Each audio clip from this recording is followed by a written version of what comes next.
အလုပ်ပဲမင်္ဂလာပါရှင်အခုကစပြီးပိုနေတဲ့ထမင်းကိုလွန်ပစ်စရာမလိုတော့ပါဘူးကလေးတွေထမင်းမစားလို့စိတ်ညစ်နေပြီလားဒီလိုနီးနဲ့လှုပ်ကြည့်ပါထမင်းနှစ်ဆွန်းထည့်ထားပါတယ်နောက်နို့အတရားမီလီကျဥတစ်လုံးကိုအကာနဲ့အနည်းခွဲထားပေးပါတကြားဆဆွန်းသဆွန်းတမရရည်သဆွန်းဒီလိုအမြုပ်ထွက်တည်းအထိခလောက်ပေးပါစွမ်းနာကြိတ်ထားတဲ့ထမင်းကိုရောသမအောင်မွေပေးပါခရင်ထည့်တဲ့အိတ်မရှိဘူးဆိုရင်ရိုးရိုးကျွတ်အိတ်လည်းသုံးလို့ရပါတယ်မိအပူချိန်100ဒီဂရီတနာရီခန့်ဖုတ်ထားပေးပါကဲအခုဆိုတင်တိုင်းမုံလေးရပါပြီရှင်တုံးဆောင်နိုင်ပါပြီကလေးရှိတဲ့မမေတွေအတွက်အိမ်မှာလှုပ်ရှားနိုင်ပါတယ်အပြင်စာဝယ်ဆရာမလို့တော့ဘူးနော်ကဲဒီမုံလုံးကြီးလည်းမခတ်ပါဘူးပစ္စည်းနှမျိုးထဲနဲ့လှုပ်ရှားနိုင်ပါတယ်အိမ်မှာအလွယ်တကူနဲ့ပေါ့နော်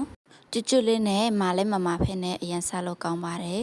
ကျဥတစ်လုံးသုံးထားပါတယ်အကာနဲ့အနည်းကိုခွဲထားပေးပါတကြားသဆူးမမောက်ထည့်ထားပါတယ်လုံးဝအမြုပ်ထွက်တည်းအထိမွေပေးပါကျမပြထားတဲ့ပုံအတိုင်းဆိုရပါပြီပြီးရင် cream ထည့်တဲ့အိတ်ကိုထည့်ပြီးပုံသွင်းပါမယ်ရှင်မရှိဘူးဆိုရင်လည်းအိမ်မှာရှိတဲ့ကျွတ်အိတ်နဲ့လည်းရပါတယ်ကိုတတမီမီလေးတွေကြိုက်မဲ့ပုံစံလေးသွင်းပြီးရင်ဖုတ်လို့ရပါပြီရှင်ကျေးဇူးအပေးမှုအတွက်အထူးကျေးဇူးတင်ပါတယ်နောက်ဗီဒီယိုမှာထပ်တွေ့ကြမယ်ရှင်